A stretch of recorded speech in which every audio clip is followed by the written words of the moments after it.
अब आदित्यपुरी ने एक सीख दी थी, उसका मैं हमेशा एक गोल्फ कोर्स में जब भी जाता हूँ ना, खराब इन्वेस्टमेंट हमेशा होते हैं। ऐसा नहीं है कि कोई भी इतना बड़ा पंडित है कि सारे शेयर्स अच्छे खरीदे। ये हम बहुत अच्छा फील करते हैं ना। सबसे ज़्यादा गलतियाँ इन्वेस्टिंग में तभी होती हैं।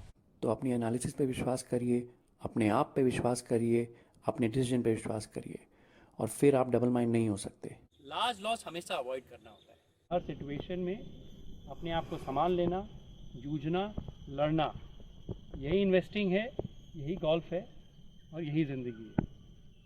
गोल्फ और इन्वेस्टिंग, इन दोनों में क्या सीखने को मिलता है, आज का वीडियो इसी पे है।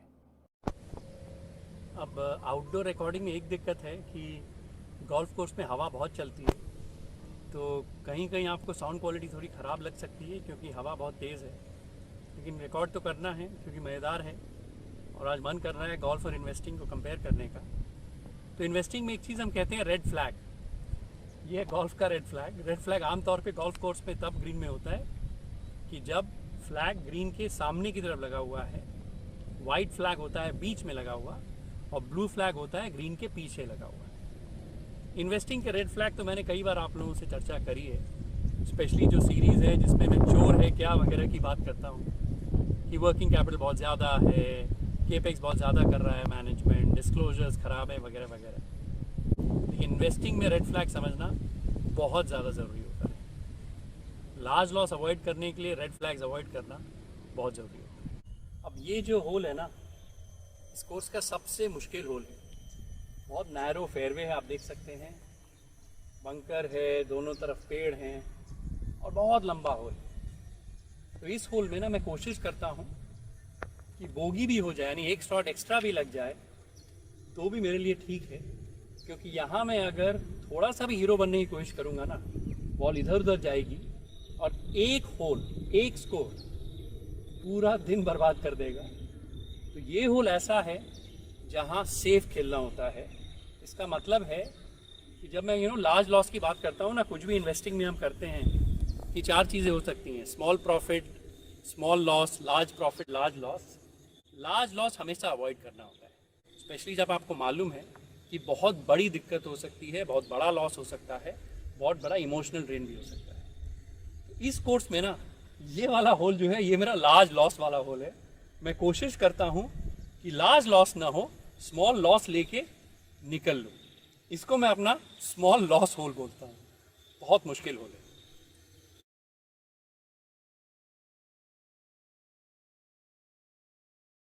Bad shots happen, bad investments happen. खराब इन्वेस्टमेंट हमेशा होते हैं। ऐसा नहीं है कि कोई भी इतना बड़ा पंडित है कि सारे शेयर्स अच्छे खरीदे, सारे इन्वेस्टिंग अच्छी करे। मैंने पिछला शॉट बहुत ख़राब मारा, बॉल यहाँ आके गिरी है और सामने बंकर है, मुझे फ्लैग तक बॉल पहुँचानी है।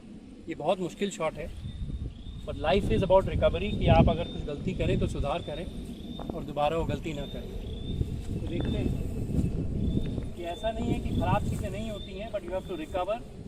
Bad things happen, bad shots happen, but recovery and coming back, कि वापस आना और दोबारा फाइट मारना, यही ज़िंदगी है, यही इन्वेस्टिंग है, यही लाइफ है। देखते हैं। वाह,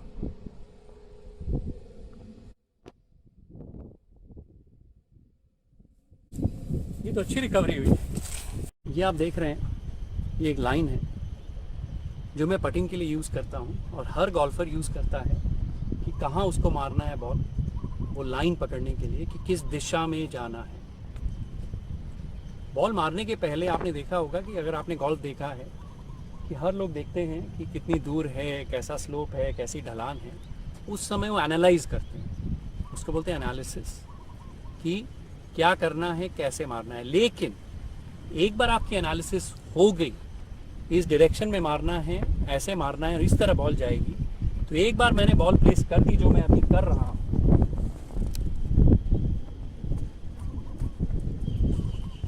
उसके बाद कोई डामाडोल नहीं है। और एक बार आपने वो लाइन बैठा ली तो अपनी एनालिसिस पे विश्वास करिए, अपने आप पे विश्वास करिए, अपने डिसीजन पे विश्वास करिए और फिर आप डबल माइंड नहीं हो सकते। तो अब मैं देखता हूँ कि क्या मैं डबल माइंड होता हूँ या ये पर कर पाता हूँ या नहीं।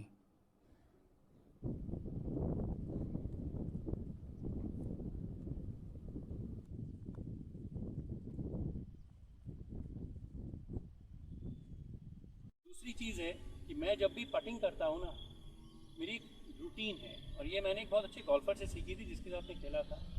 उसने कहा था कि अजय कुछ भी करो ना, एक दिनचर्या बना लो, एक रूटीन बना लो। और कोई भी मैं पट करता हूँ, कुछ भी करता हूँ, उसने कहा था कि ऐसी रूटीन बनाओ। तो वो क्या करता था कि पहले मेजर करता था कितनी दूर है पट, कदम से वापस आता था, समझ में आता था। तो मैंने सिर्फ उसको कॉपी किया है। कई बार अच्छे लोगों को कॉपी करना बहुत अच्छी चीज़ होती है। वो कहते हैं ना, imitation is the best tribute. तो आपको तो दिखाता हूँ गोल्फ में मेरी रूटीन क्या है, और यही दिनचर्या, यही डिसिप्लिन लाइफ में चाहिए, इन्वेस्टिंग में चाहिए। मेरी रूटीन है।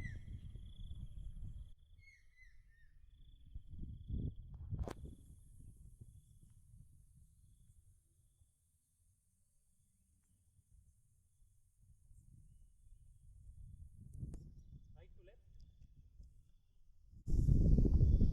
अब मैंने ये नाप लिया है, करीब 13 कदम है, ढलान नीचे की तरफ है, धीरे मारना पड़ेगा, और पट दाहिने से बाईं तरफ मूव करेगा। तो जिस तरह हम इन्वेस्टिंग में भी चीज़ को मापदंड करते हैं, समझते हैं क्या अर्निंग है, क्या ग्रोथ है, क्या वैल्यूएशन है, क्या शेयर प्राइस है, हर चीज़ सोच समझ के करते हैं, वो लेसन यहीं से आता है। ये एक रूटीन होनी चाहिए, हर चीज़ सोच समझ के करनी चाहिए, और ऑब्वियसली रिस्क रिवॉर्ड मेजर करके रखना है।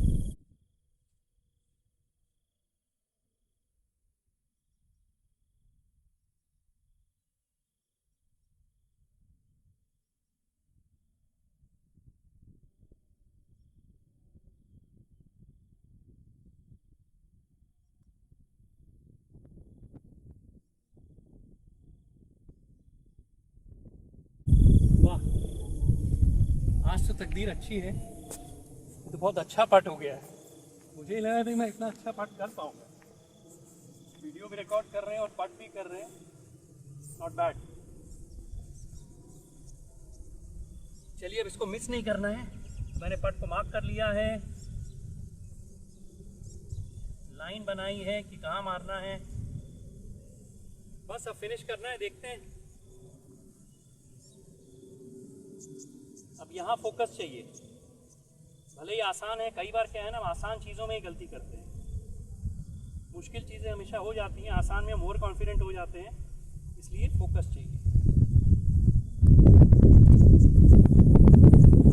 आसान चीज़ें मिस नहीं करनी है, मुश्किल चीज़ें यूजुअली मुझे लगता है हो जाती हैं। मैं हमेशा कहता हूँ बच्चों को स्पेशली कि कोई ना कोई स्पोर्ट खेलना चाहिए। मैं टेनिस खेलता हूँ, क्रिकेट खेलता हूँ, गोल्फ भी खेलता हूँ। और गोल्फ और बाकी स्पोर्ट्स में मज़ा क्या है ना, कई बार लड़ाई अपने आप से होती है इंसान की, और वो लड़ाई सबसे अच्छी होती है। और गोल्फ में तो ऐसा है कि एक गेम में वो सारे अप्स एंड डाउन्स आपको दिखा देता है। एक अच्छा शॉट गया, एक बुरा शॉट गया, कहीं आप हवा को बोलते हो कि हवा के कारण मेरा ख़राब शॉट गया, कभी ऊंची घास है, जैसे ये जो घास है इसको काव घास बोलते हैं, बहुत ऊंची घास होती है और एकदम चिपकने जैसी घास होती है। तो इस रफ में अगर बॉल आती है तो बहुत मुश्किल होता है मारना। और मैं बिल्कुल हमेशा जब ऐसी पोजीशन होती है ना बॉल की, एकदम अनॉय हो जाता हूँ, एकदम चिढ़ जाता हूँ। लेकिन सवाल वही है कि कई बार आपके इन्वेस्टमेंट्स भी ख़राब हो जाते हैं, शेयर प्राइस गिर जाता है, आपके कंट्रोल में चीज़ें नहीं होती हैं। लेकिन उस समय आप अपना मेंटल बैलेंस कैसे रखते हैं, अपना मानसिक संतुलन कैसे रखते हैं, वही डिटरमाइन करता है कि लॉन्ग टर्म आप इन्वेस्टिंग में पैसे बनाते हैं। हमेशा हम जैसा बॉल चाहते हैं वैसी बॉल नहीं आती है, चाहे क्रिकेट हो, चाहे टेनिस हो। लेकिन हर तरह की बॉल खेलनी होती है, हर तरह की बॉल मारनी होती है, चाहे अच्छी घास में हो, चाहे फेयरवे में हो, चाहे इस तरह जंगल में पड़ी हो। Always you don't get what you want. ज़िंदगी ने जो आपको ताश के पत्ते दिए उसी से खेलना पड़ता है। इन्वेस्टिंग स्पेशली कि हमेशा आपके मुताबिक शेयर प्राइस नहीं होगी, आपके मुताबिक कंपनी नहीं होगी, सर्कमस्टांसेस चेंज होते रहेंगे। लेकिन हर समय, हर पोजीशन, हर सिचुएशन में अपने आप को संभाल लेना, जूझना, लड़ना, यही इन्वेस्टिंग है, यही गोल्फ है और यही ज़िंदगी है।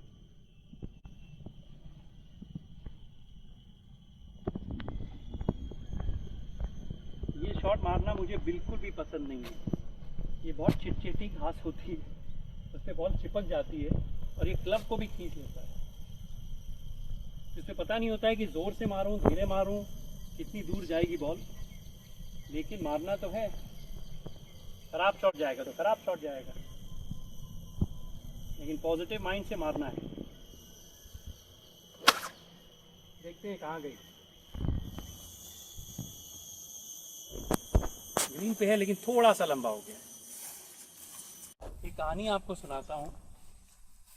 किसी के साथ मैं गोल्फ खेलने के लिए, उन्होंने मुझे बुलाया था, वो बैंकर थे, और मैं काफ़ी दिनों से गोल्फ खेल रहा था और मैंने कभी उनके साथ खेला नहीं था उसके पहले गोल्फ।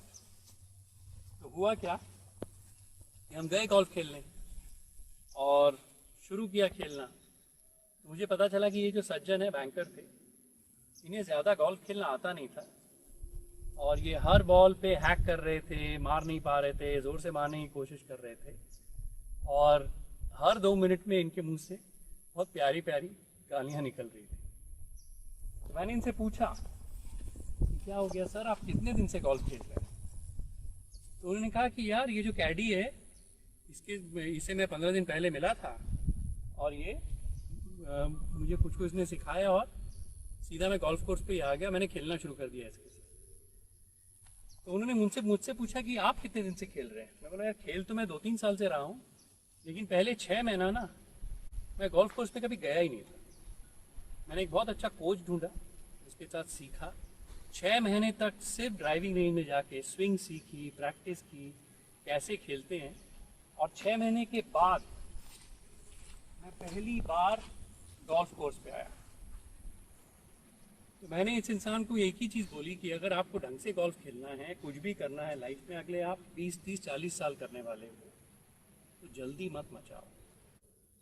एक अच्छे गुरु को ढूंढो, एक अच्छे कोच को ढूंढो, एक अच्छे मेंटोर को ढूंढो और ढंग से सीखो। सीखेंगे तो अच्छे से खेल पाएंगे, आपको भी मज़ा आएगा, मुझे भी मज़ा आएगा। नहीं तो अभी हो क्या रहा है कि आपकी गेम भी बर्बाद है, मेरी गेम भी ख़राब हो रही है और मैं भी गुस्सा हो रहा हूँ, मैं भी इरिटेट हो रहा हूँ, आप भी वही हो रहे हैं। तो अच्छे से सीखिए, तो इतनी गालियाँ लाइफ में देनी नहीं पड़ेगी। इन्वेस्टिंग में रूटीन और अपना प्रोसेस और डिसिप्लिन बहुत ज़्यादा ज़रूरी है। और ये मैंने कई बार देखा है कि जब भी मैंने जल्दी मचाई है, बिना ढंग से रिसर्च किए जल्दी में शेयर खरीद लिया है कि ऊपर चला जाएगा, ये होगा वो होगा, मेरे से गलतियाँ हुई हैं। अब बाईं तरफ वाला मेरा पट देखिए और दाहिनी तरफ वाला में, दोनों में जो बॉल है फ्लैग के बहुत पास है, पिन के बहुत पास है। और ये बाईं तरफ देखिए मैं क्या करता हूँ, मैं जल्दी से बॉल की तरफ जाता हूँ। कोई अपनी रूटीन जो मैं हमेशा कहता हूँ कि बॉल को मार्क करता हूँ, बॉल की लाइन से देखता हूँ, एनालाइज करता हूँ कि किस तरफ मारना है, कैसे मारना है, मैंने नहीं किया और जल्दी में मारा, ओवर कॉन्फिडेंट में मारा कि मुझे तो सब आता है और बॉल मिस हो गई। अब दाहिनी तरफ वाला पट देखते हैं, उतनी दूर है पिन से। मैं अपना प्रोसेस, मेरी जो रूटीन है, समझना कैसे मारना है, बॉल को मार्क करता हूँ, अपनी लाइन पे ट्रस्ट करता हूँ, फोकस करता हूँ, अपनी रूटीन पे फोकस करता हूँ और उसके बाद आराम से पट करता हूँ, धैर्य से। मेरा पट गिर जाता है। इन्वेस्टिंग में भी अगर मैं बाईं तरफ वाली गलती करूँगा, जल्दी मचाऊँगा, किसी के टिप में शेयर खरीदूँगा, तो मेरे साथ हमेशा गलतियाँ हुई हैं। जब भी I have stuck to my process, अपनी रूटीन, अपनी रिसर्च, अपना फिल्टरिंग प्रोसेस, तब मेरे से गलतियाँ कम हुई है। ऐसा नहीं है कि गलती नहीं होती है, तब भी मेरे पट मिस हो सकते हैं, लेकिन कम मिस होंगे। तो जल्दी ना मचाएं। एक प्रोसेस जो आपने बना रखा है, एक रिसर्च का प्रोसेस जो बना रखा है, उस पे अमल करें, अपनी डिसिप्लिन रखें, अनुशासन रखें। प्रकृति का मज़ा क्या है, आप सुन सकते हैं चिड़िया की चहचहाट, बहुत अच्छा मौसम, हरियाली और कंप्लीट सनशाइन, इससे एकदम ऊर्जा आ जाती है। मैं कह सकता हूँ कि अगर मैंने कभी भी डाउन फील किया है तो नेचर में आना, कुछ एक्सरसाइज करना, कभी टेनिस खेलना, कभी गोल्फ खेलना, हरियाली में रहना, धूप में रहना, मज़ा आ जाता है और सारा दुख, सारी ग्रीफ, सारा डिप्रेशन जो भी है ना, एक बार की तो एकदम निकल जाता है। तो कभी भी डाउन फील करें तो बाहर जाइए, टहलिए और एक वीडियो जो मैंने बनाया था ना कि motion is the best way to remove depression and action is the only antidote for rumination, इससे बेहतर उसका उदाहरण हो ही नहीं सकता। आदित्य पुरी ने one of the best banks India में क्या पूरी दुनिया में बनाया, HDFC बैंक। अब आदित्य पुरी ने एक सीख दी थी, उसका मैं हमेशा एक गोल्फ कोर्स में जब भी जाता हूँ ना, उससे मैं हमेशा रिलेट करता हूँ। अब इस होल को देखिए, बाईं तरफ पानी है, दाहिनी तरफ जंगल है। तो पुरी जी कई बार मजाक में अपने बाकी बैंकों का मजाक उड़ाते थे कि लेट 90s अर्ली 2000 में कुछ बैंक्स थे जिन्होंने बहुत सारे रिटेल लोन दिए, ऑटो लोन दिए, क्रेडिट कार्ड लोन्स दिए, और HDFC बैंक उस समय बहुत कॉन्जर्वेटिवली चलाते थे वो। और वो पहले देखते थे कि मेरे कॉम्पिटिटर्स क्या गलतियां कर रहे हैं, मैं वो गलतियां ना करूं, और मैं भले ही सेकंड हूं किसी प्रोडक्ट में लॉन्च करने के लिए, लेकिन लॉसेस ना करूं।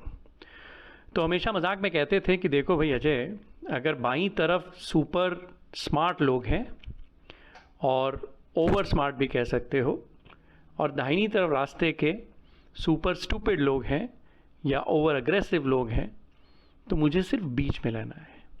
न मुझे ओवर स्मार्ट बनना है, न मुझे ओवर स्टूपिड या ओवर अग्रेसिव बनना है। एज लॉन्ग एज लेंडिंग के बिजनेस में मैं बीच में रहूं, रिस्क कम लूं और ठीक ठाक धीरे भी मारूं, फेयर वे में रहूं, ओवरऑल 18 होल में मेरा स्कोर बहुत अच्छा हो जाएगा। मैं लॉन्ग टर्म में बहुत अच्छा बैंक बनाऊंगा।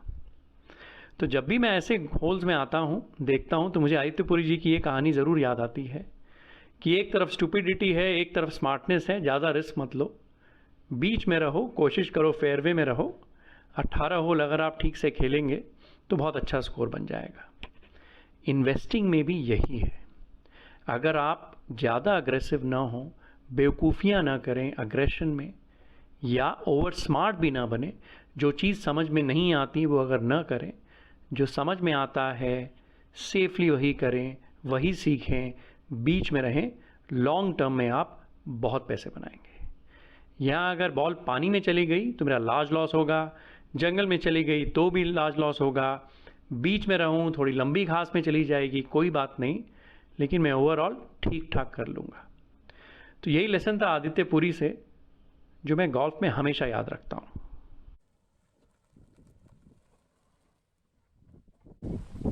आज का लास्ट होल है, और अगर 16-17 होल आप अच्छा खेलते हैं तो कई बार होता है कि you feel too handsome and you feel very happy, कि लगता है मैं ही हूँ सब कुछ दुनिया में, और फिर लास्ट होल में ना लोग दिक्कत कर देते हैं। इन्वेस्टिंग में भी यही होता है कई बार कि हम बुल मार्केट रहता है, काफ़ी पैसे बनने जब शुरू हो जाते हैं तो हम बहुत अच्छा फील करते हैं ना।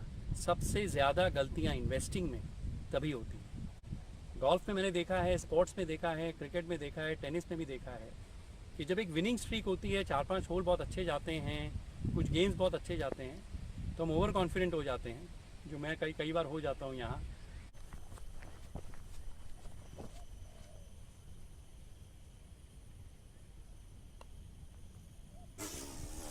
और फिर एक ख़राब शॉट लगता है ओवर कॉन्फिडेंस में, ज़्यादा उत्साह हो जाता है, ज़्यादा एक्साइटमेंट हो जाता है, तो गेम ख़राब हो जाती है, स्कोर ख़राब हो जाता है। तो फिनिशिंग बहुत ज़रूरी है, और जब बहुत ज़्यादा तेज़ी रहे, ड्रीम रन रहे आपका, तब एक्चुअली कॉशियस होना चाहिए और ज़्यादा तेज़ी नहीं मचानी चाहिए।